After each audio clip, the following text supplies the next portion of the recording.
हे पहा, हे आहे वृंदावनमध्ये असलेले श्री राधावल्लभजींचे अद्भुत रूप.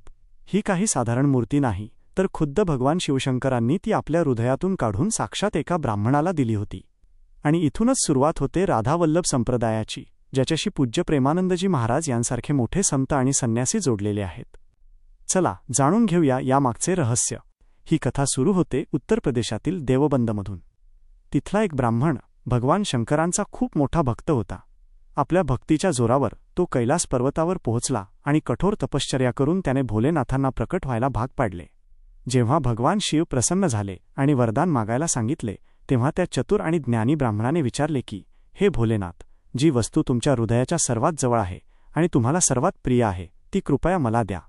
तेव्हा महादेवांनी स्मितहास्य करत आपल्या हृदयामधून श्रीकृष्णाची एक अत्यंत विलोभनीय मूर्ती काढली आणि त्या ब्राह्मणाकडे सोपवली.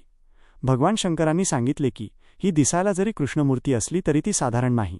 या मूर्तीच्या कणाकणात साक्षात राधाराणी वास करत आहेत. तो ब्राह्मण आनंदाने ती मूर्ती घेऊन घरी आला. कित्येक पिढ्या त्या शिवदत्त मूर्तीची पूजा होत राहिली.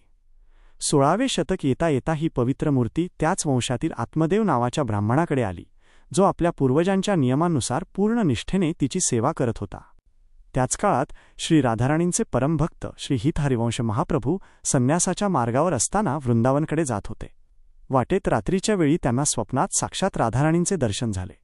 राधाराणींनी त्यांना आदेश दिला की त्यांनी आत्मदेव ब्राह्मणाच्या कन्यांशी विवाह करावा आणि हुंड्यात भगवान शंकरांनी दिलेली ती अद्भुत मूर्ती मागून घ्यावी. आपल्या आराध्य देवतेचा आदेश मानून त्यांनी अगदी तसेच केले.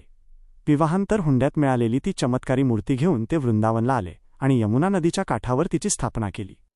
इथेच या संप्रदायाचे सर्वात मोठे रहस्य समोर येते. जेव्हा तुम्ही या मंदिरात जाल तेव्हा तुम्हाला दिसेल की भगवान श्रीकृष्णाच्या सोबत राधाराणींची कोणतीही मूर्ती नाही. याचे कारण असे की जेव्हा श्री हित हरिवंश महाप्रभूंनी हा संप्रदाय सुरू केला तेव्हा त्यांनी राधाराणींनाच सर्वोच्च परब्रह्म मानले.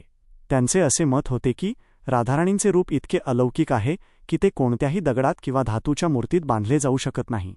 म्हणूनच भगवान श्रीकृष्णाच्या बरोबर शेजारी राधाराणींच्या मूर्तीऐवजी एक मखमली गद्दी स्थापित केली गेली आणि त्यावर राधाराणींचा सुवर्ण मुकुट ठेवला गेला.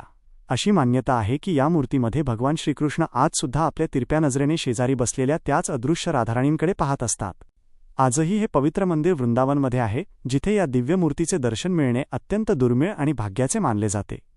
जर तुम्हीसुद्धा राधाराणींचे भक्त असाल तर कमेंट्समध्ये जय श्री राधाराणी नक्की लिहा.